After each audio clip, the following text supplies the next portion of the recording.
Bonjour à toutes et tous. Moi, je suis Céline Lazorte. Merci pour la présentation. Je suis donc entrepreneur. Ce que j'aime dans la vie, c'est de créer ou imaginer des produits et des services qui n'existent pas et qui améliorent la vie des autres. Alors, je suis très heureuse d'être avec vous aujourd'hui, très fière et très flattée. Et mon ambition, c'est vous de raconter comment le digital et comment vous, en tant que développeurs et développeuses, on peut changer la façon dont on soigne. Alors ça, c'est une patiente qui s'appelle Mélanie. Mélanie, elle a 39 ans. Elle est soignée dans un grand hôpital parisien. Elle a, comme vous le voyez sur l'image, un cancer du sein.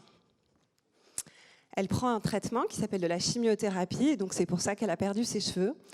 Et il y a à peu près un an, c'est un vendredi soir, elle est chez elle, et puis elle a des saignements de nez.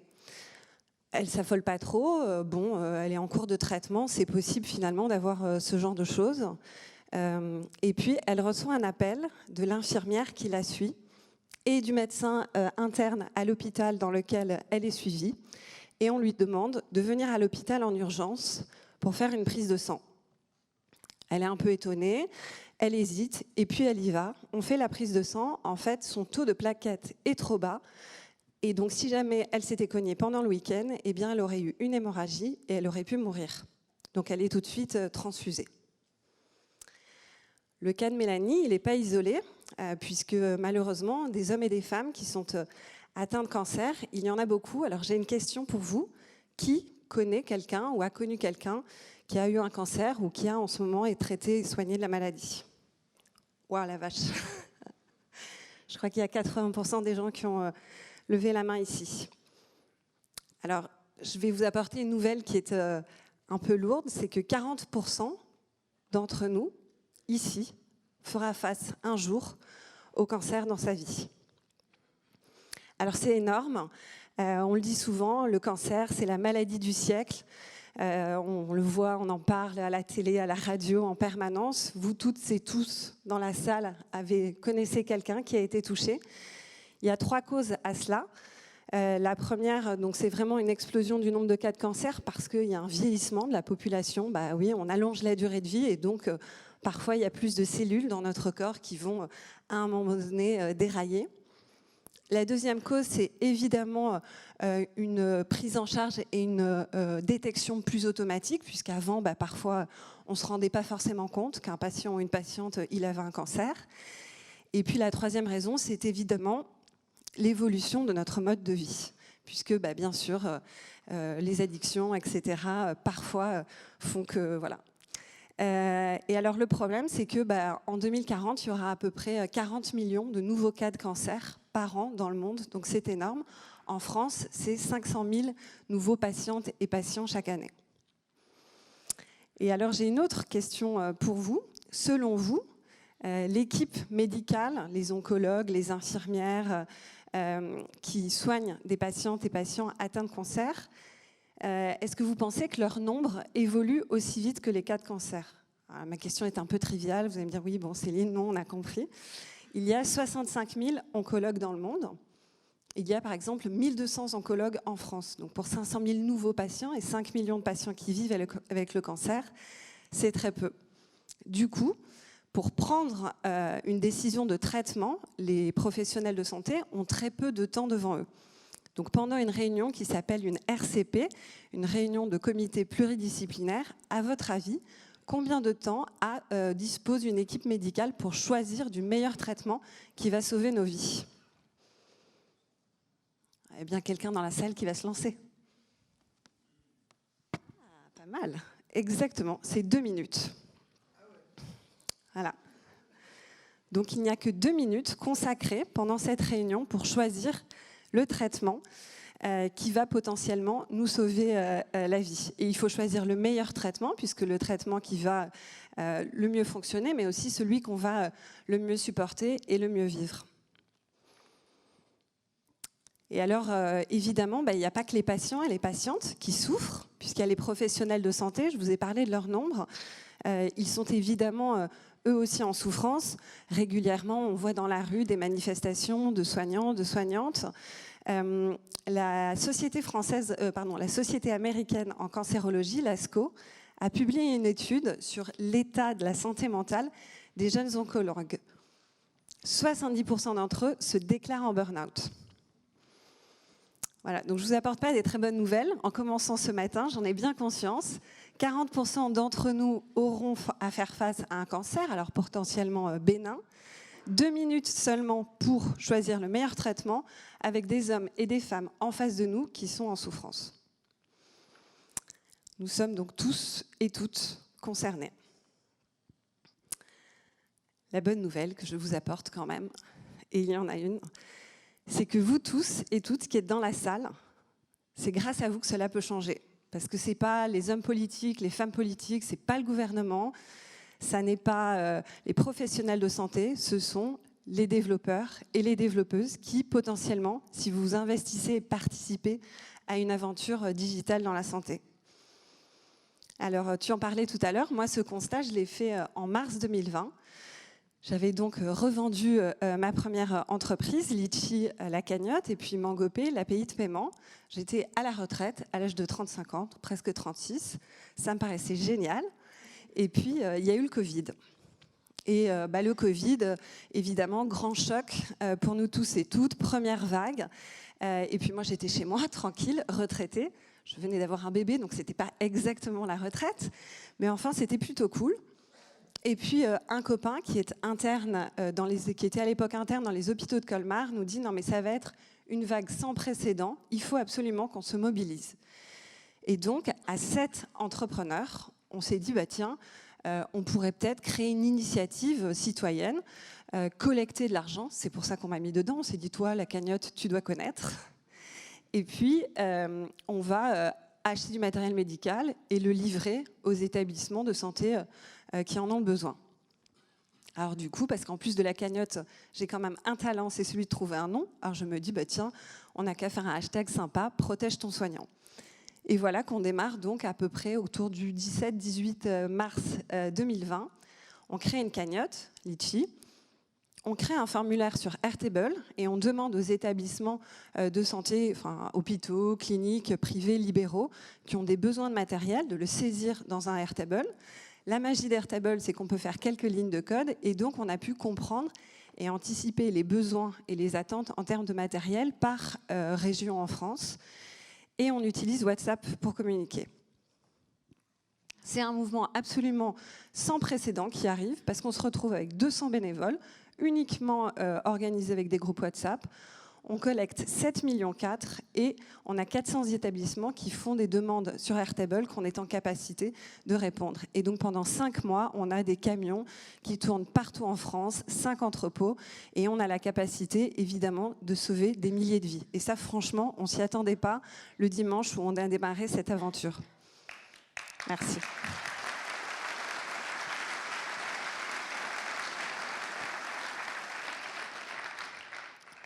Et alors évidemment, ce qui est dingue avec cette histoire de protège ton soignant, c'est qu'il n'y a jamais eu de structure juridique, ça a toujours été une cagnotte.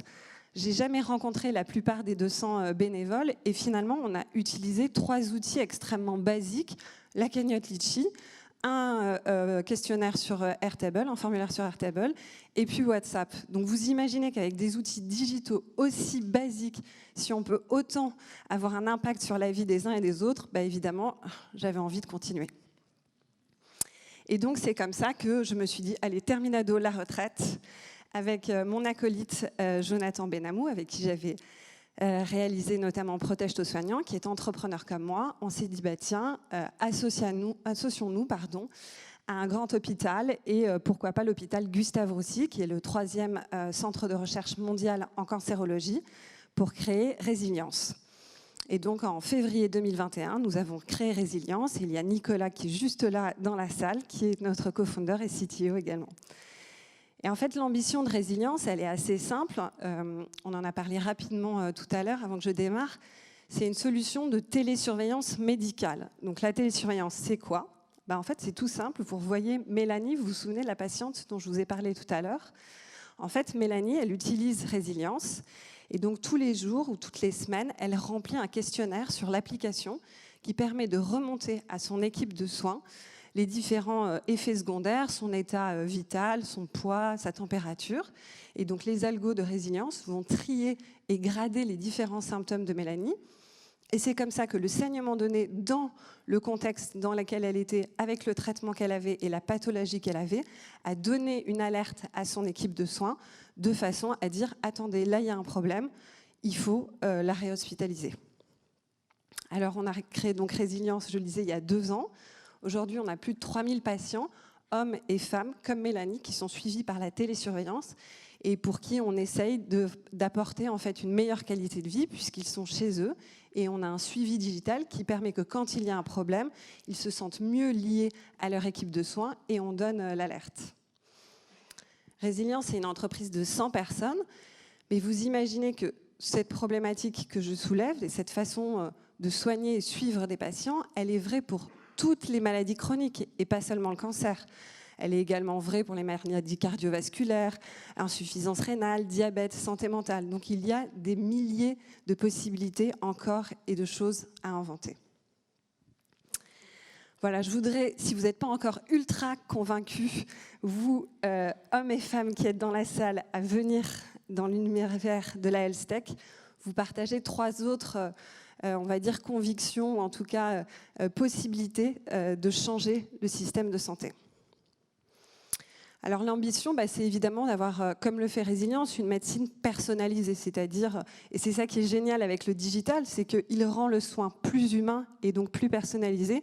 Et sur les 3, on va dire, grands piliers de la santé, c'est évidemment la prise en charge, la détection plus précoce d'une maladie, parce que si on détecte plus tôt un cancer, on a plus de chances de survie, et l'amélioration des traitements. Alors la prise en charge, d'après vous, combien il y a de rendez-vous médicaux qui sont faits en France chaque année?